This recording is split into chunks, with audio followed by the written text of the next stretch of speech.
Like from scratch?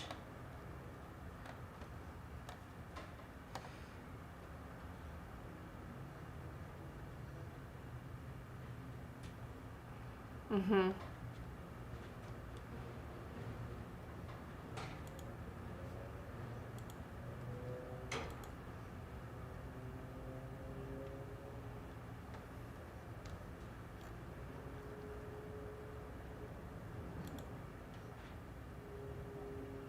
Yum. Sounds yeah. Oh, so is someone hyping pot stickers in your chat?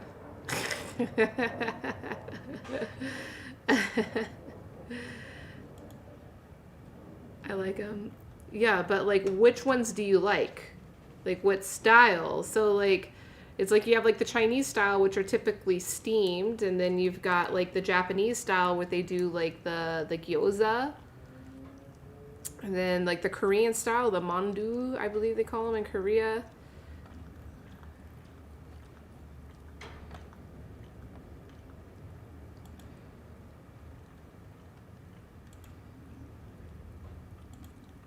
Okay. Yeah.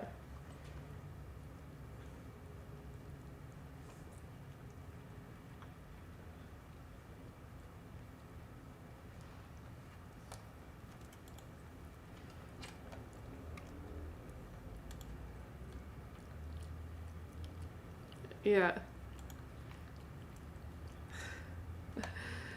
Well, I hope you didn't overdo the sodium. That's the one thing about like those like wonton type soups, you know, those brothy soups like that is high in sodium, you know. I always end up feeling it after a couple of meals.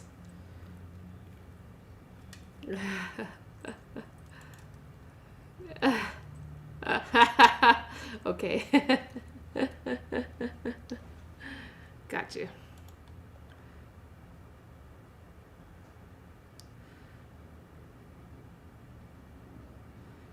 Yeah.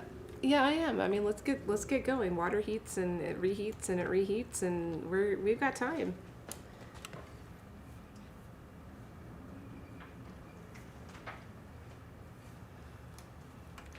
Okay. I'm not pausing my music. It's always a party on my stream. Oh, that reminds me. I have you muted. I had you muted. Oh my goodness. I'm so sorry.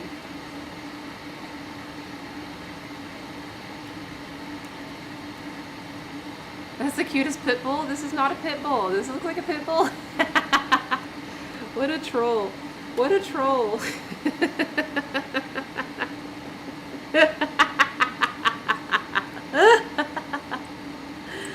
Oh my goodness, y'all funny. Alright, so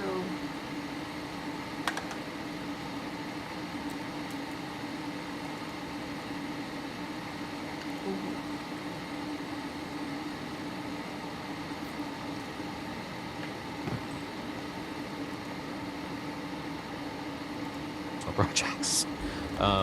But we're tasting some teas from my cabinet tonight, and we're drinking white tea at 8 p.m. hey, it's only 6:15 for me, so I'm ready to have the night. I'm ready to have the night. Yeah. See, it's it'll be interesting, and I'm gonna have a lot of fun. But we're comparing two different like terroirs tonight. One from India, from Manipur specifically, and one from China, Fujian or Baimudan. But as always, I'm Colin. I'm a Twitch streamer. I think I don't know. I keep canceling streams because of just being busy. But I am no tea expert. I just really enjoy drinking tea a lot. So You're on your way, though. You are quickly on your way to becoming an expert. I am a sponge. Yeah.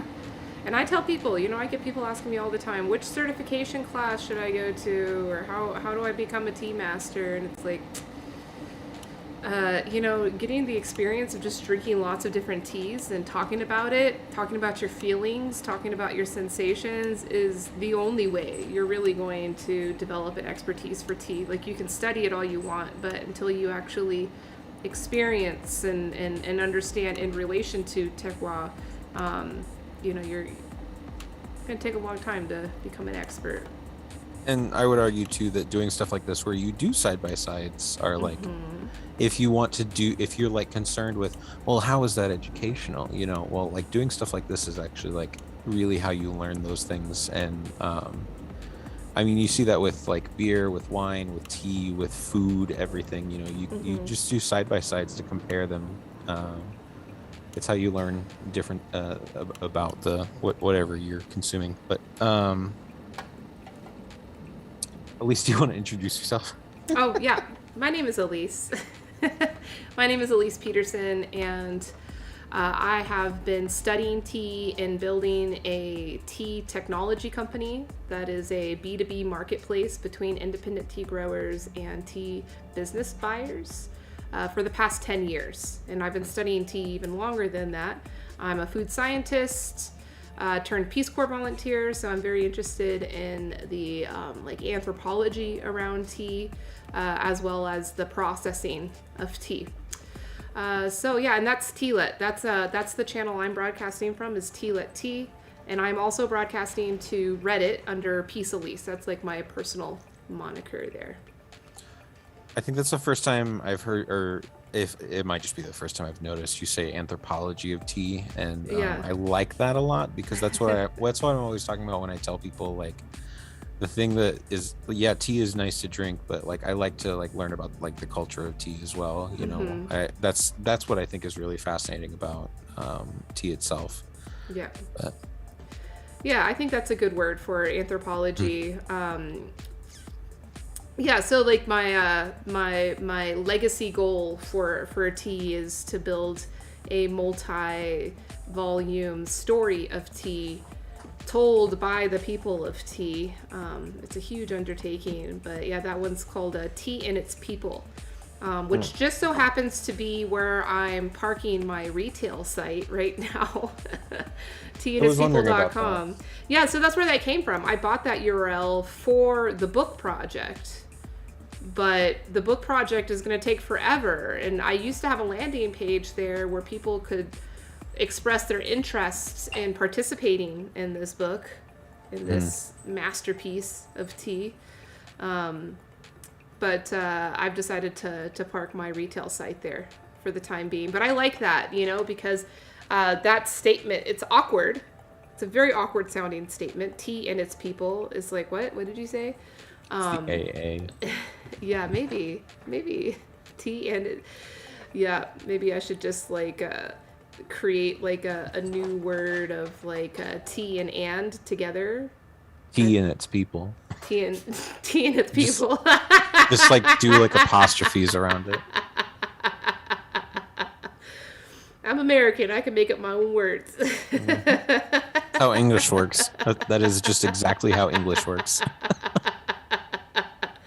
Yeah, different dialects of English. Yeah, how they create new words. You just shorten them so they don't sound so awkward next to each other. But yeah, that's it. Anthropology of tea.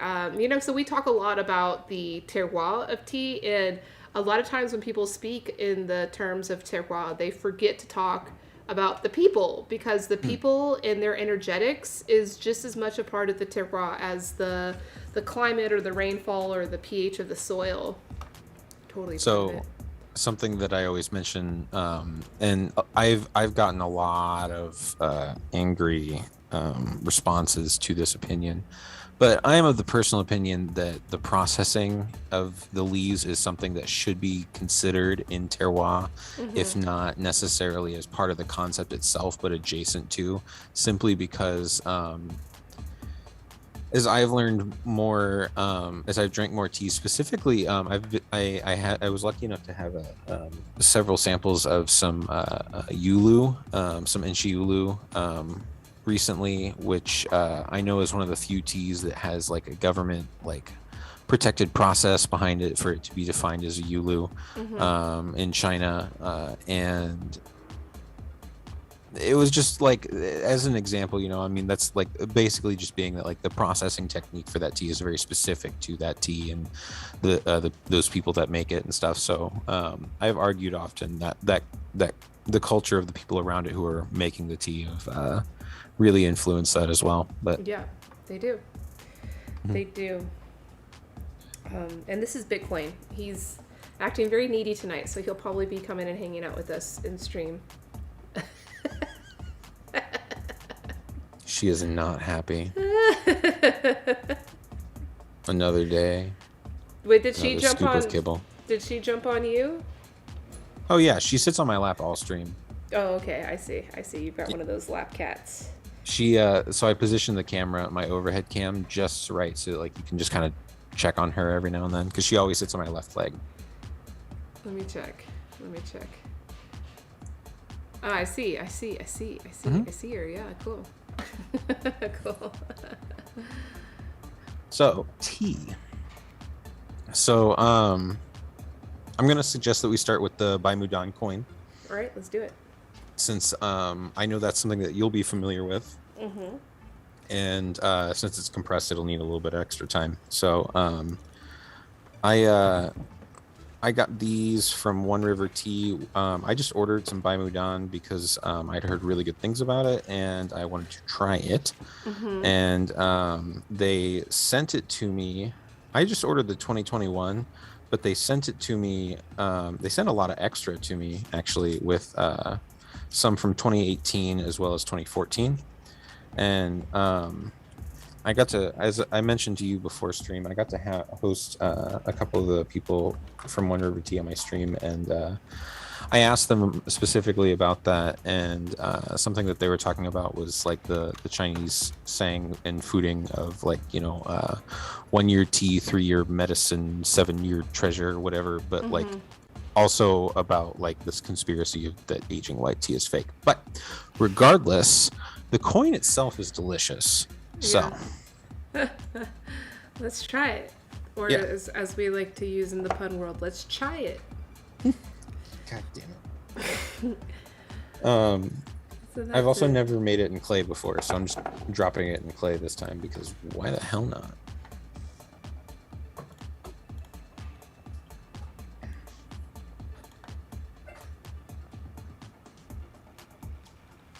All right, and I'm using glass pitchers. You're using clay. Cool. So maybe we'll notice a difference in the two methods that we're brewing it. Yeah, and I also totally forgot to show off the coin on my camera before dropping it in the pot like an idiot. No, these are not food. This is tea. So what we do, and yeah, I guess we didn't describe the podcast. I'll do that quickly while we're brewing these teas. But this is a live podcast that we're filming here, recording, which we do side-by-side analysis of two different teas to learn something. Specifically, we're focused on the concept of terroir, which is a concept used in the wine world of understanding how the environment around the tea affects the tea. So yeah, today we're doing a style of white tea, a slightly oxidized style of white tea production called Baimudan. And we're comparing it to this Indian tea that, if I remember correctly, and I could be totally wrong on this, but I'm almost certain, we're comparing it to an Indian white tea that is also, the leaves are plucked in a Baimudan plucking style. And I don't really understand that to its best degree, honestly. But That's just the 2 leaves in a bud. That's just like the standard, high quality plucking standard. With the Baimudan, it's mostly to do with the processing. There is like a slight roll applied in processing, which does start and kind of enact some oxidation. So that's why on the loose leaf, you can see how there's like color variation between the leaf, like a little bit darker. Not all of it is this like crisp, like green white. There are some white teas that they just harvest and dry and they look like this. They still have a little bit of a green tint to them. But the Baimudan, they're a little bit darker here and there. And I'll say too, a little spoiler: when we brew up this this wild white, it will brew up fairly green. The leaves will open very green. It's very interesting. Now, did you do a rinse for this this white tea here? Yeah, I did. Okay. Just to kind of let the leaves open. What I usually do with these compressed teas is I'll rinse it and then leave the lid on and let the leaves kind of steam and open up slightly, and then go in for it. All right, I'll do rinse. Quick rinse. I'm gonna save it for later though.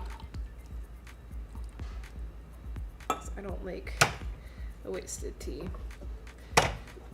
And I'm just brewing in these pitchers because I just yeah, let me move that here. I like to be able to like watch the leaf open. It's pretty pretty. At my new job, I have my own office and stuff, so I've got like a little gong fu tea table in my office there next to my desk. But more often than not, it's just more convenient for me to mug brew. And so I like got myself this like nice like double wall borosilicate glass mug just so I could, because I brew a lot of green tea at work, just so I can watch my leaves. You know, another reason why I like to use the pitchers like this is because you can like easily test the tea at different times of brewing. You know? Sure. So I'll pull a little now, and then I'll let it to continue steeping, so I can taste how it tastes over a period of time. It's good. Good tea. Good soup. Soup.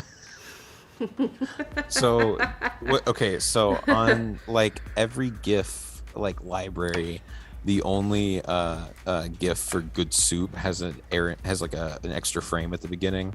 And I got so annoyed I just went ahead and made a new one without it. Good soup. You know, it's funny, in China, the liquor, we call this the liquor, like in industry talk here in the US, like the actual tea that gets decanted and drank. But in China, they call it soup. They call it the tea soup. So that's why it's very appropriate to say good soup. Right. And that's why whenever I like bowl brew as well, and I've actually found that like bowl brewing like white tea is one of the most beautiful experiences of my life. So romantic.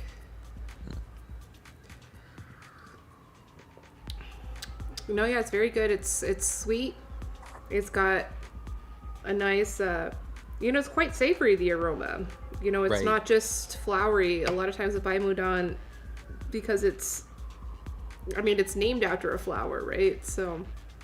Really? I actually did not realize that. That's what white peony. It means white peony. Oh, okay. I guess I did realize that. You're right. I was like, for some reason, up until just this moment, and it's fine. It's Monday.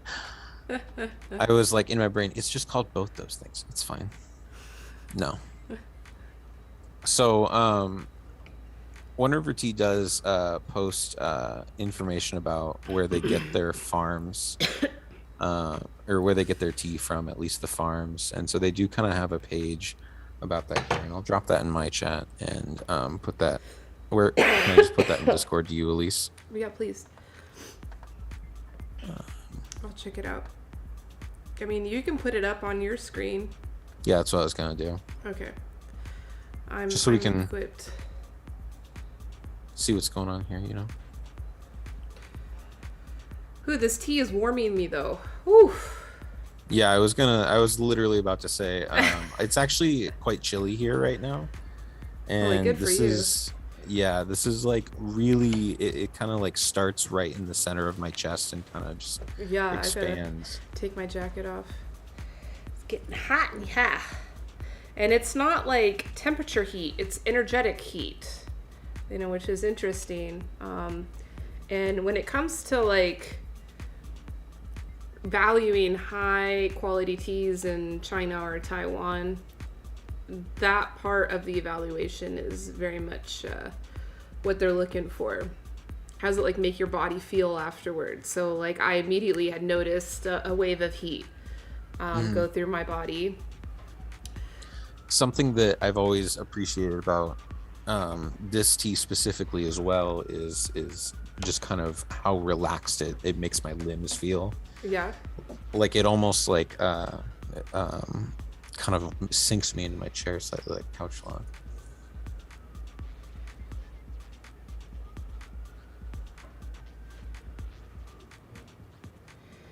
Right, So yeah. Oh, so this is actually oh, I see. Cool. I'm gonna visit this link. Are you gonna put it up, or do you have it up on your? I have it up right now. Okay, let me look at it. Oh, I see. Okay, I'll be honest, just I the do. article. It's a lot of text. I am not familiar with Chinese pronunciation, so I'm not familiar with how to pronounce this person's name, if I'm being totally true.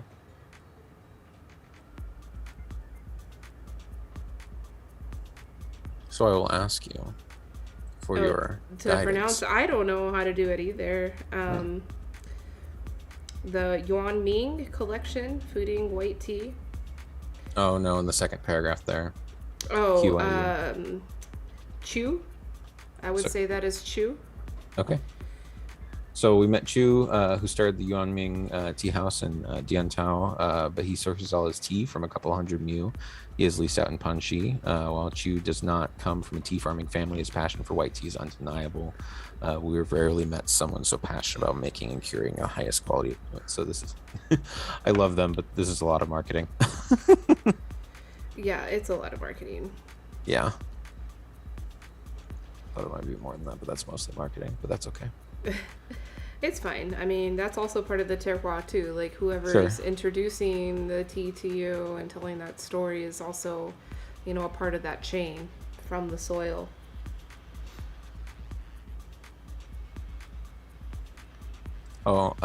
So here it's talking a little bit about his facilities. He's done amazing work to creating new facilities, and his good friend Mester Zhang have implemented a few new processing techniques to help ensure the quality of food and white tea for aging purposes.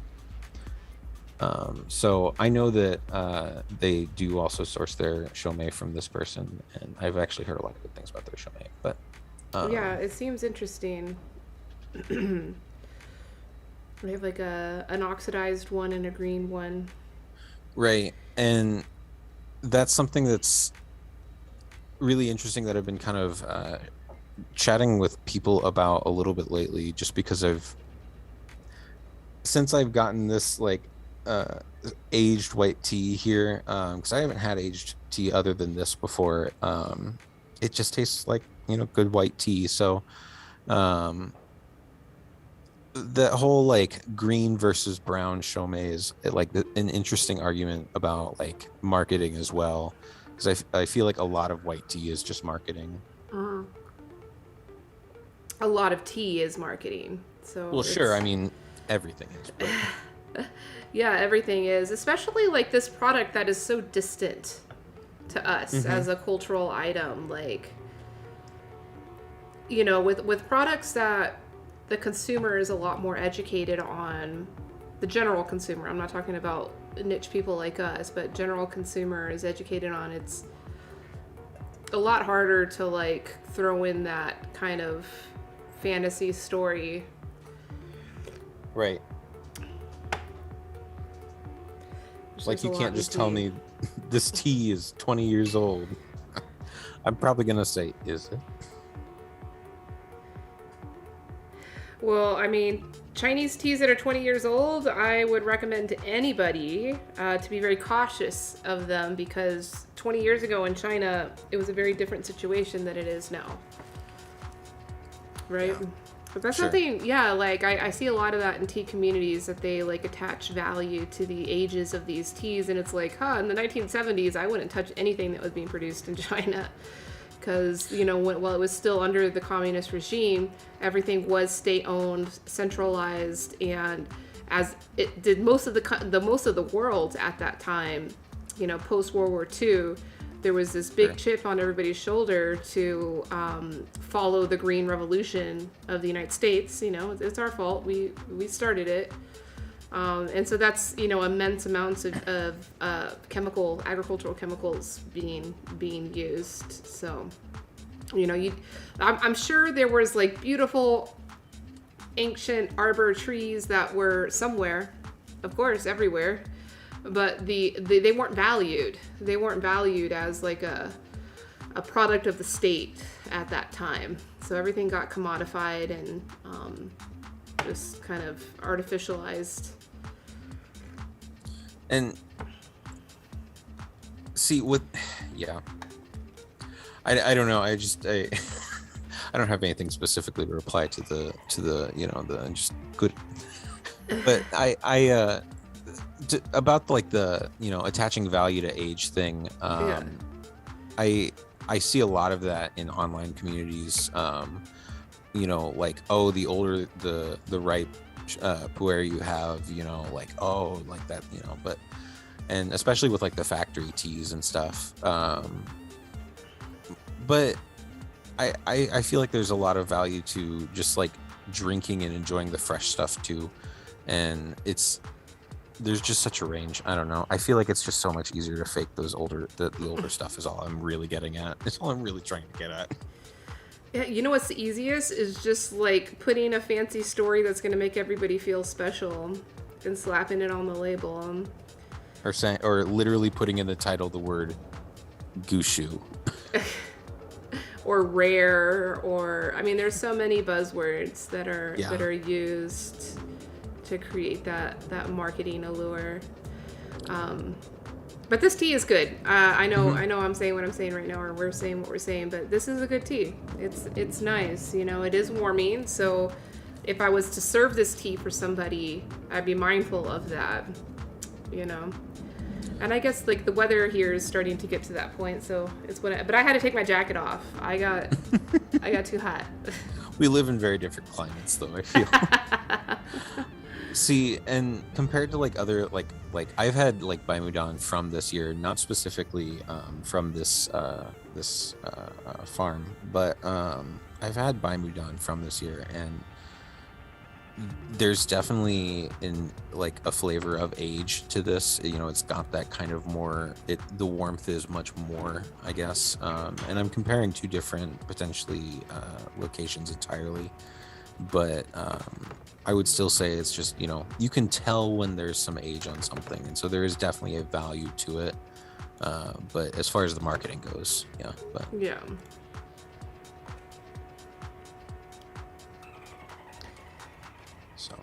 But that's what I was gonna look up.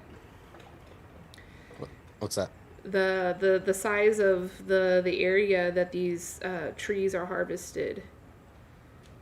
A mu? I forget how many acres that is.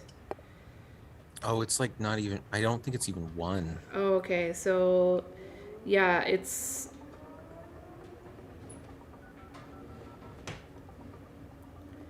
I mean, it's still a lot though. 200. Oh, that's like, yeah, it's like 30 or so acres. That's not 30 much. Acres. Yeah, that's not much though. No, not really. Is that a metric unit? A mu? Yeah. I think that's like strictly a Chinese. I've only heard of that in China. Oh, okay. I don't know. Yeah. I don't know. Let me look that up. I'm like curious now because like I'm feeling like as if maybe it's something to be respected. You know, speaking of like Indigenous Peoples Day, which is today, that was kind of a theme I wanted to have for my mindset for the day is respect of like Indigenous knowledge. So, and that actually lines up very well because one of the significant things about the other tea that we're going to try, and I was going to say it might be good to start brewing that as well, to do a side by side. Is that so one of the things that I learned when I spoke with Sussman about the teas that he gets from Manipur is that nobody is actually allowed to cultivate or work with or harvest from those wild forests except for the indigenous people of the region as well. So Yeah, I bet. and for the most part, they have to they do all the processing as well. So just kind of a a nice other thing about that. But regardless, There's a lot of like old wild trees in India. Oh, sure. I mean, I actually did a little bit of research on it, and it seems that there's quite a bit, and we actually spoke about that in a recent podcast, previous one, I should say, where you had mentioned, I think it was Assam, where there were like wild trees in the forest. There are some in Assam, but there's a lot in Arunachal Pradesh, which is just north of Assam, on the other side of the that's what it was. Brahmaputra. Yeah, but Assam has some. There's like the Singpo people, which are some nomadic indigenous tribes living, and it's all in the mountains, and they're making this like really crude sheng like bamboo tea that they just enjoy at home. It's not a commercial opportunity for them, and they don't even like think it could be. They're like, this is just our tea for home. And I was trying to explain to them, hey, hang on, there are a bunch of idiots in America that will buy all of this. Yeah. So this is the 2020 Spring Wild White Tea from Ketley.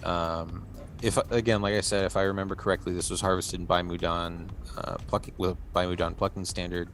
It has some pretty brown leaf here, and so these come from wild trees in Manipur, India. So yeah, and this plant material that they're just harvesting themselves, they're probably making into that bamboo tea. I think that's like it's a very crude, and I did get to taste it. It's not very good. Mm-hmm. It's very crude, I guess is the only good word I can use to explain it. But you definitely feel the energetics in the plant material, and that's what got me curious, was the minerality in the chi that you can just feel even in the tasting of the tea. So supposedly, in Manipur, the traditional way that they would consume, that they would drink their tea or process their tea, was to take the leaves, oxidize them, and stuff them into bamboo sacks and throw them over the fireplace and smoke them. Mm-hmm. And like kind of like similar to like a smoked lapsang, or but they very probably did actually make some form of mao-cha as well, though I would not be surprised by that either. I don't think so, actually, because they need to preserve it. And the bamboo, that's why I said I'd assume that this leaf material even there is making that bamboo style tea, because it preserves, Sure. And then it gets smoked, because they like preserve it so that it like dries and gets preserved in the bamboo over the fire that they're using for cooking their meals. I see. So that gives it a flavor as well. It does get that smoky. It's heavy smoke too. It's not light. It's not light at all. And it's being smoked, right above where the bacon is being smoked. So you're getting bacon flavored tea. Oh my goodness. Corner of the market. Sounds like a dream. So this brews up a lot darker than the Baimudan did. All right, I'm going in after a short amount of brew.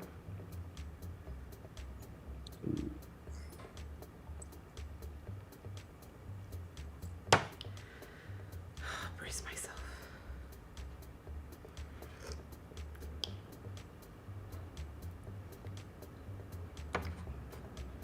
Surprisingly flowery. Yeah. Very flowery, actually. Mine actually does kind of have a bit of a smoky flavor to it. It probably does, because these factories, I haven't seen how their factories are set up, but even if you set things up good, there's always going to be the issue of smoke from the processing, because that's the best way to, fire up your equipment for processing is using the wood fire. But ventilation is really important, and sometimes ventilation is difficult. Or the smoke is a lot, like especially if they have we saw this with that one green tea from Arunachal that we tasted. Yeah, I was about to say. It was super smoky, and the reason why was because they had a very rainy season, a rainy monsoon season that wet all the wood. So all the wood that they had collected couldn't dry, and then when they burnt it, it just smoke out.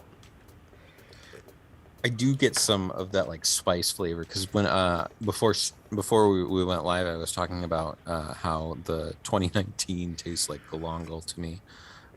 There's still some of that kind of allium almost.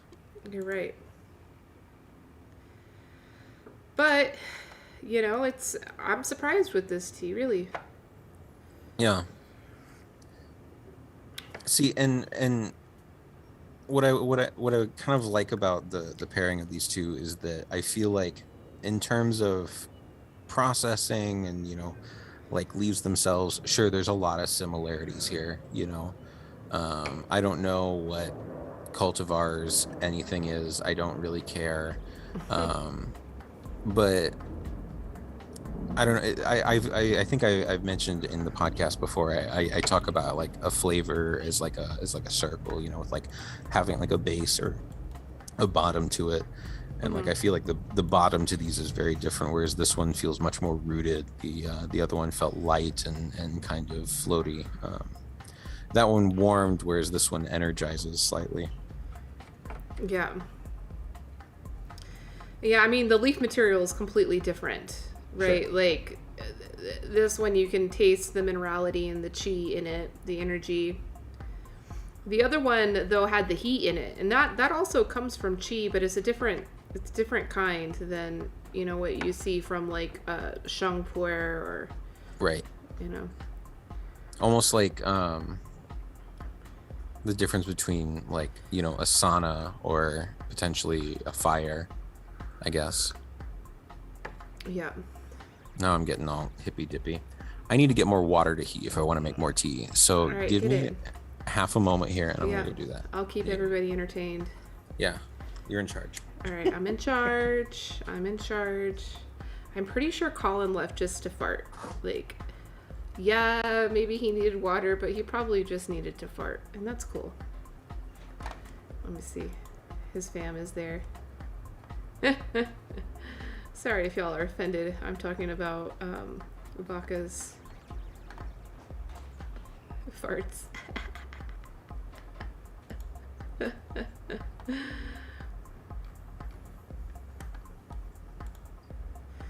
I'm getting a little tea drunk. It's happening.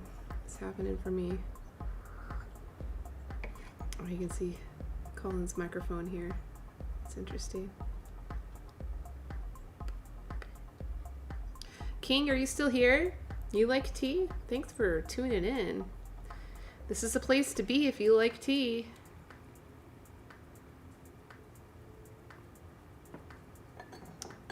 Colin and I both stream tea. We have our own channels, but we collaborate on Monday evenings to record this live podcast.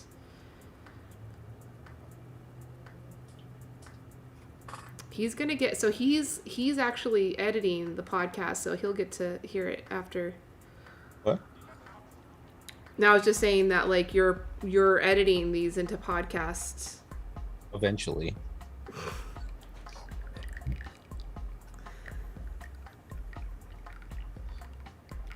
No, I was just telling them I just trolled you when you left, but What'd you say? You'll have to wait until you edit the podcast to hear the troll. Somebody clip it.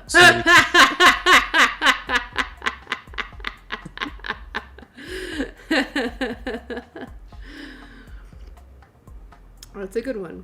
It's one that belongs all over the internet. Just a little fart humor.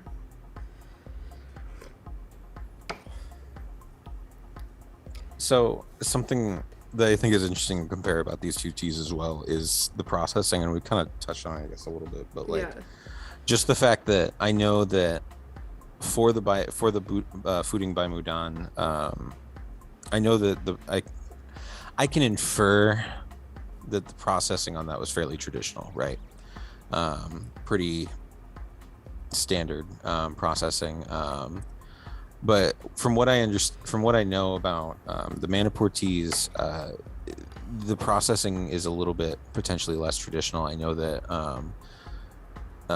working with them sometimes, I've heard from at least Sussman that like he has to like instruct them sometimes and like ask for certain things. So and I don't I can't confirm nor deny that. However, just kind of an interesting comparison, I guess, between like more traditional, I guess, and potentially, I guess, less traditional or more just different processing. But I don't know. I haven't had enough Baimudan, I guess, to compare, or enough white tea in general to compare. But I'm curious to hear your opinion on that, I guess. Yeah. No, I mean this one, the one we had before, not this one. This Indian tea, and actually now I'm on the second pool. I waited a little bit more time. It's brewing super strong, so and it's giving me a little bit of a head buzz, and I am starting to feel some heat from it. Mm. But the other tea, the question that you were asking, I don't, maybe I don't remember the question fully, but I'm going to answer it in my own way. Like what I noticed about this tea is I was that, just observing that like the production for the coin was probably more standard. yeah, it probably was. But the tea itself still did taste very unique to me compared to other Baimudan that I've had, other like high valued Baimudan that I've had. That tends to have like a kind of that clay taste to it. Sure. That I don't get at all with this tea. Say it was super clean, honestly, as well. Yeah, it tastes clean. But once my water heats, I'm gonna do kind of a direct side by side of the two. But no, so what I've noticed, kind of, because I've brewed the wild white several times before, and when you brew that real strong infusion, it gets nice and it gets real vegetal, right? And I feel like at that point, like there's just, you mentioned before, wonky energy, and I'm like, that's at that point there's just so much energy going on. All right, I'm going in for my third pool, which has been brewing for several minutes now. So I think it's going to be very strong. But the other one I did let brew for a long time, and it never got too strong. It stayed mild. See, and that's like my experience with this. I've forgotten multiple brews with these Baimudan coins, and they've never really like gotten out of hand. No, yeah. Yeah, I mean, it definitely brewed super dark. See the color now, it's super dark.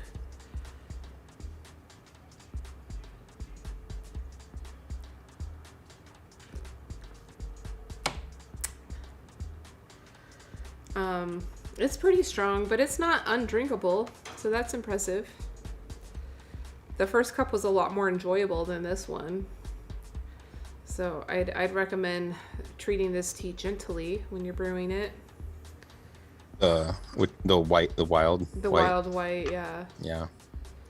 It's not the best for mug brewing.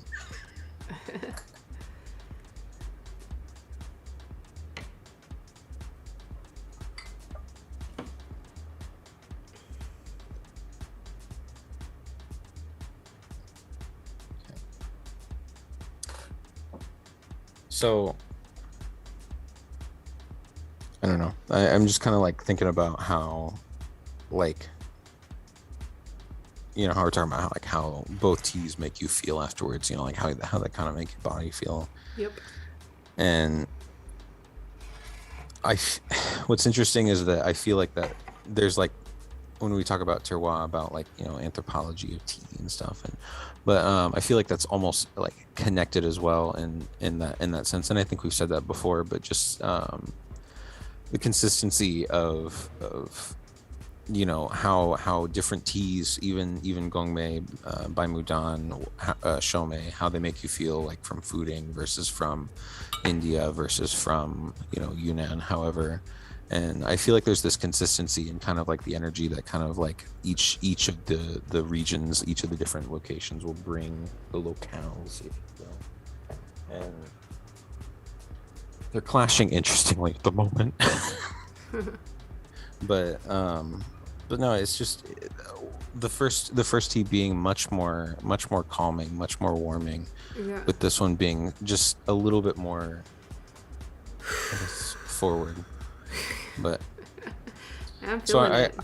Yeah, and I've got both brewed up side by side now, and I've got a little bit of the tea sweats going on. Yeah, tea sweats. Not as bad as the meat sweats. God, don't even get me started.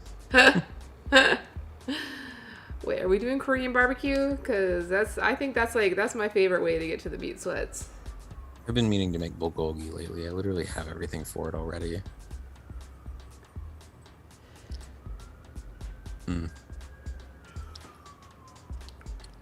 So I don't know if you're able to do both of them side by side, but it's kind of an interesting comparison. Just like one definitely feels sharper as well. But all right, do it. Got it. Got it. Got it. I'll reheat my water.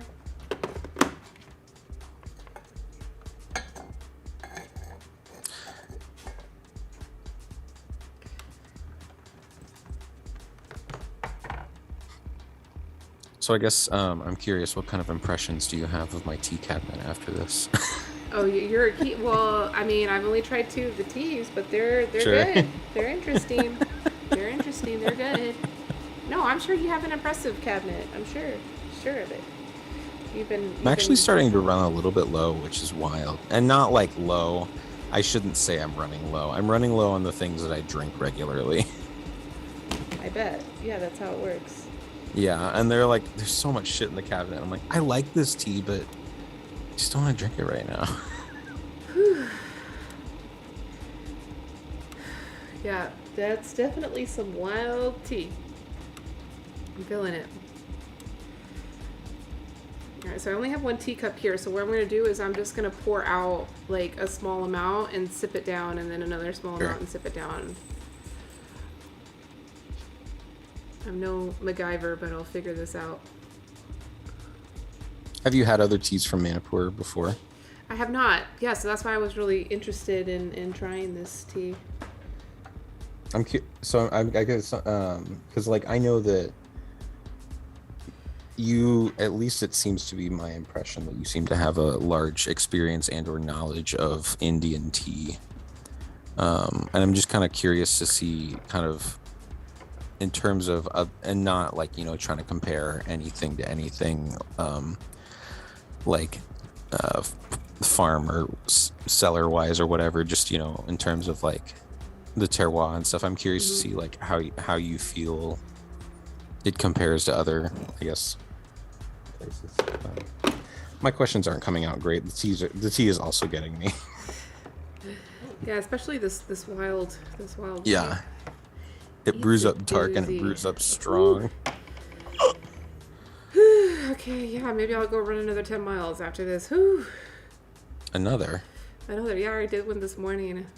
I may have too much energy now. I'll have to do another one. Bitcoin, you want to come too? Come on. This dog, he's acting very needy today. What a guy. Okay, come on. Oh, Stripe's always needy. He's always here. He's here now. He jumped all the way up here. It's pretty high up.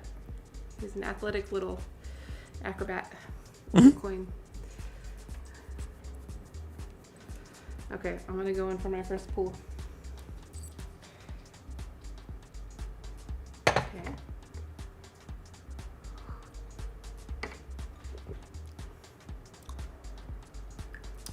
Okay, so now I'm getting a little bit of that clay texture I was talking about. So I think my clay mutes that. Oh yeah, isn't that interesting? Yeah, and that might be a product of like, um, steep time brewing ratio porcelain glass versus clay, whatever. But Yeah. um, no, for me, like the Baimudan entirely has been this like very like thick honey like type of mouthfeel almost. But yeah, I don't know. Yeah, I definitely prefer the the coin over the wild white. Let me try another. Sip, sip, sip. See, and I personally prefer that wild white. I guess it's just, I don't know. I like the complexity of it. Oh, you're not a poussader, are you? My puer collection is slowly growing, unfortunately, but That was the name that Sohan at West China Tea gave to people that are constantly seeking out that buzz or that high. I actually recently, so he made another video recently that I saw that's been going around Mm-hmm. about like unorthodox teas and stuff like that, which was just kind of interesting to me because I feel like a lot of what we have drank here has often been, more unorthodox teas, whether it's like a smoked green tea Mm-hmm. or a green tea that got smoked. Just kind of stuff like that. And I think it's just kind of another example that, and we talk about poussaders as well, and we joke because we love them in public. But I mean, all I'm getting at really is just that there is no, like one rule for what is and what isn't the right way to process and make tea, I guess. And it's just, I'm enjoying kind of seeing some new styles of tea, I guess, be presented, especially like with like Korean tea becoming more like viable and available on Western markets occasionally, but. Yeah, but we're gonna have to start playing Squid Game to get access to it. I literally started watching that today. Holy shit. Like, I was watching an episode. That's why I was like a few minutes late to getting on the Zoom Yeah. call, was because I was Yeah. watching Squid Game. And I'm Yeah. probably going to go watch it when we're done here again. Hey, But yeah, we're gonna play a little red light, green light to get access Jesus to a fucking kilo of Christ. green tea, but you better not get eliminated. okay, don't tell me anything more. Like, that's about as far as I am. Like, I'm Yeah, on like that's I episode know. 3 or That's the 4. first episode. That's the first. on, like, I didn't spoil oh, sure. anything. Okay, That's you're just the right. first episode. Creepy, huh? Yeah. But no, I mean, it's just I don't know if I would necessarily classify this like wild white tea as potentially a more orthodox style of white tea, but It's again, I really enjoy it. no, because like it's a style of tea you can find actually in Yunnan. You can find wild white teas. I have a sample of wild white tea I could send you that we can. Oh, sure. We can play with. Where the leaf material is a lot more controlled and the processing is controlled and the tea masters making the tea have that like intuitive relationship with the leaf that the producers of this tea are still working on developing, That might be an interesting comparison as well between the two. And I didn't necessarily mean that, wild white is unorthodox, just that like this specific tea is very different than other white teas that I have had. Yes, it is. It's a very strange white tea, but regardless. But it was fun. It's educational. I wish. Let's see if they have photos online. I want to see what the tea trees look like. I don't know if it does.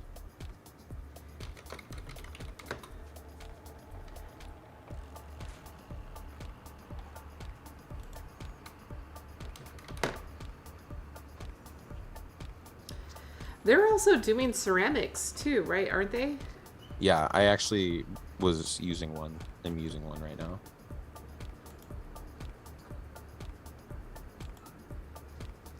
Oh, sweet. How is it? I actually really like it a lot. It's unglazed stoneware.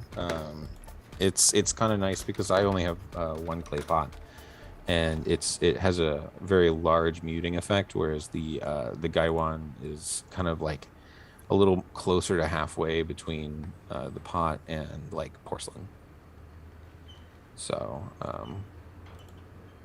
it's kind of a nice testing vessel for seeing if something will hold up well in clay, and some stuff just really sings in it. Like I've got some oolong that just really, really sings in that clay. I see. Yeah, they don't have any photos. That's the healthy price they're selling it at, too. Very healthy price. You know, I'm always happy to see that, like the value of tea being appreciated. Oh, sure. Yeah. Because so often, you know, people that get into the business of selling specialty tea will succumb to the pressure of the lower prices, and then they can never get out of that. Because people come to expect that, and Yeah. even You know. and yeah. You try to tell them, oh, the prices are going to go up next year, and it's like, well, then the customers won't come back. So it's always smarter to like launch yourself, you know, at the price point you want to be at, and you can always run specials and sales. Oh yeah. If you need to, you know, drive more traffic. Say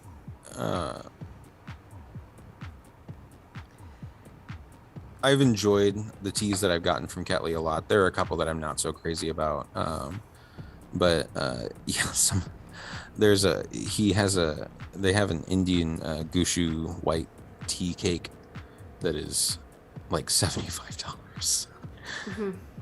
I have a sample of it that he sent me, and it's really, really nice. But I'm like, I don't drink enough pressed white tea for that. as an investment. Hey, that's good for them, though. I hope, Yeah. you know, they're not even just internationally. I hope that they're finding success domestically, because that's what I tell the tea growers. It's like engaging with people like us is good because we're teaching them like what the market wants, what we appreciate, and they can certainly sell to us, right? Like, but if they can find a way to sell domestically, that just empowers them so much more. And there is a legitimate domestic, you know, higher income community in India that does like appreciate fine quality products. And from what I understand, that tea culture is like growing again in India. And I don't know that firsthand, but I believe from what you've told me and what others have told me and what I've seen, it seems that there's a growing kind of appreciation of that tea culture in India. And so it's kind of nice to see, I guess, more focus put on that. So Yeah. especially with like some of the higher quality teas that like you've been able to source from places in India, like the Yankee Cooperative, the Heritage. What was it called? The Heritage Cooperative in Arunachal. Heritage Assam tea, yeah. Heritage and then, Assam. Teeneer down in South India. Yeah, They're also Teeneer. doing a lot of good stuff. I really want to try their yellow. I've heard really good things about it. It's but, good. I've got some. Yeah. Yeah. But what I'm getting at is just that, you know, there's clearly at least somewhat of a push to make Indian tea, you know, specialized Indian tea, you know, kind of more viable product. Yeah. So it's something I can appreciate. Yeah. I think that domestic market, that it's there and it's viable, but I believe it is very, very much based on education. That the producers will need to provide, and you know, Teeneer down in South India, they've done a really great job of doing that, and have created like a CSA style marketing scheme where, yeah, they're they're selling it domestically. They don't even need the foreign buyers. They're just selling it there locally on a regular basis. And that's really what you want, honestly. Yeah, that's what you want. Now, as far as like the growing culture of tea in India, like there's been a growing tea culture in India since the 1970s when they started to consume chai. And that's been consistent and applies to everybody. Like it kind of did originally start for like the working class, but now it's a cultural product for everybody. But there is like a new trend over the past like 5 years or so of tea evolving, especially among young people, specifically green tea as a weight loss product. Yeah, I've seen a lot of that. The commercials are funny. Like last time I was there, like the most commercials you saw on the television were for green tea bags, and they were funny. Like their marketing around green tea there is like, yeah, you got a poochy stomach, and they like show all these different people with their pooches hanging out in their bellies and them being all embarrassed. And it's like, oh, just drink this cup of green tea and it'll make you thin. Which, you know, it's like that kind of marketing is going to serve a certain, you know, amount of companies, you know, especially the big companies in the beginning. But in the long run, it's not going to do much. I mean, any kind of like weight loss marketing around tea, I advise anybody to not do because it may get you a first sale. But when they buy that tea and drink it and they don't lose weight, they're never going to try tea again. Like, it's like, why, you know, it didn't work. It doesn't work. So that's why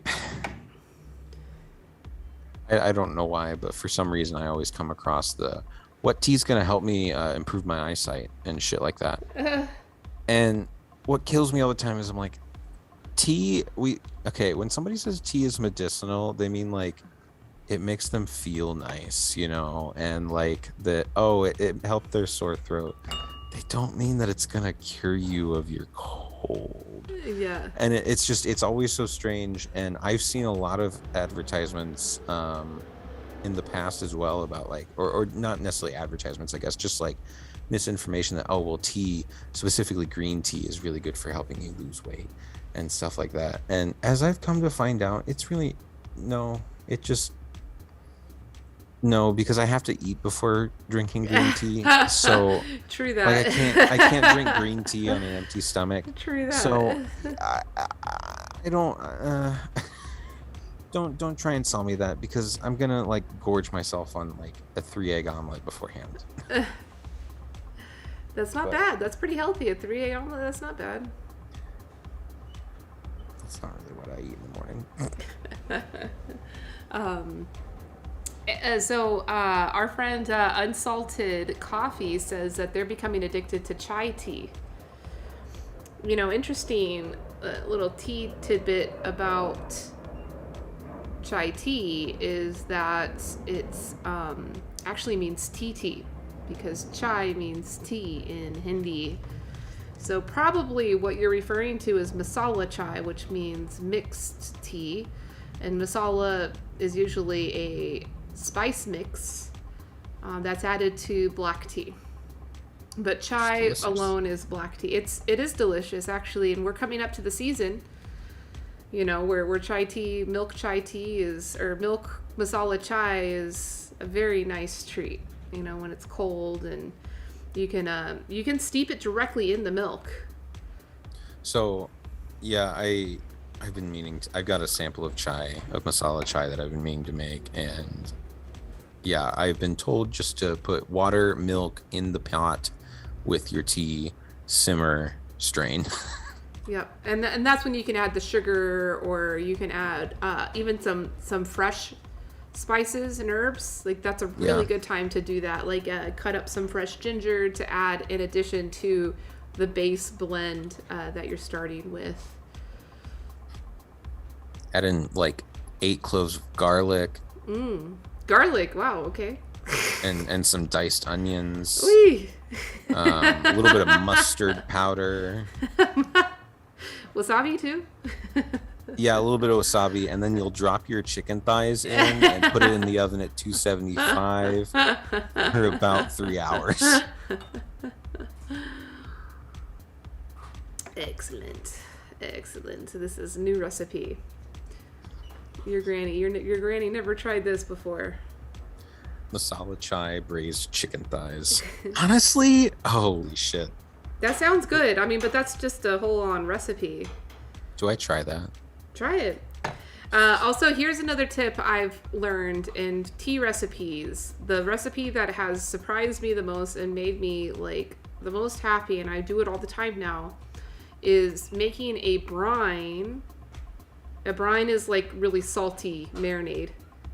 Usually there's like salt and vinegar and garlic and whatever seasonings you want, and you Onions. yeah, and then you soak your meat in it for at least 12 hours, right? So you get a really deep soak, and then the salt in the brine already starts to, kind of, it changes the meat. It changes the proteins and all of that. So it's just really acidic, so it's like eating away, yeah, right? Yeah, it's already starting to kind of denature the meat, but at the same time, it's like infusing all the flavors deep into the meat. Sure. And then you dry it, and you can prepare it any way, but like the best way I think is like breading it and frying it, deep frying it. I did it one time before, and we made like a sauce to kind of toss the chicken in, kind of like how you make like buffalo chicken. Sure. You make like a sauce with like a fat, and you'd use Frank's Red Hot to make buffalo sauce. But we use the Korean chili paste. Gochujang. Yeah, we used that. It was like that, and some other stuff, some honey and other things that we tossed the chicken in. But the brine, I just make like a really strong like tea to start it. Black tea. I think before I was using like an unsmoked lapsang, but I think you could use anything, and like you could probably use your masala chai you're talking about. And then use that tea as a base and add in your salt and your vinegar, and then that becomes your brine. So it's like the tea flavor just, it goes so deep into the meat. It's so good.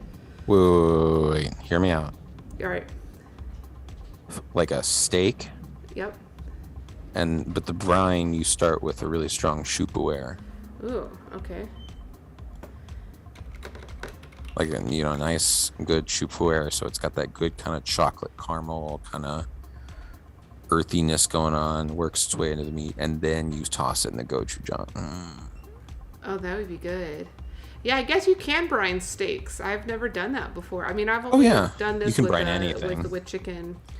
You can brine anything. But yeah, the tea and the brine, that is the best way. And I've done a lot of different preparations with tea. I never would have thought about that.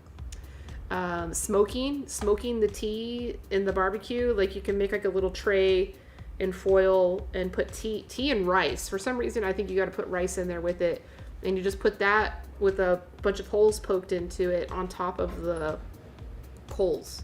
Like cooked rice? No, just raw rice, like dry rice. I don't know what the rice does. I think it helps the tea from not burning. Probably starchy. Something like that. It helps the tea from not burning, so the tea just smokes, and so you have the meats on the grill on top, and so that's like a really easy way that you can smoke. But we've even put like oolong, like balled oolong, directly into the smoker with the pellets. Like a proper smoker, like a Traeger. I could see that, and that works pretty good too.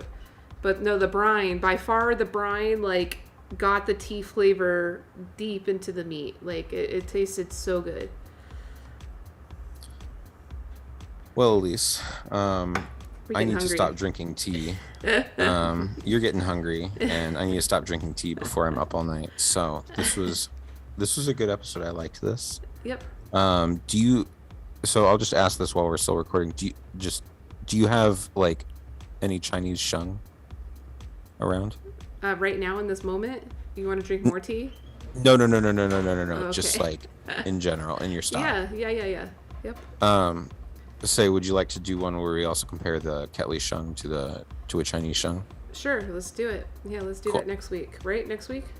Yeah. And yeah, Same bat time, same bat same time, channel. same place. Cool.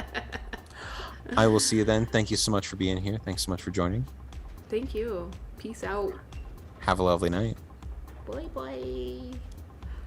Boy, boy. Oh, you got two of me. Two of me is too much of me. Two of me is too much of me. Oh, that was fun. I am feeling like tea buzzy, though. I am buzzing on this tea. But it's all good. He's all good.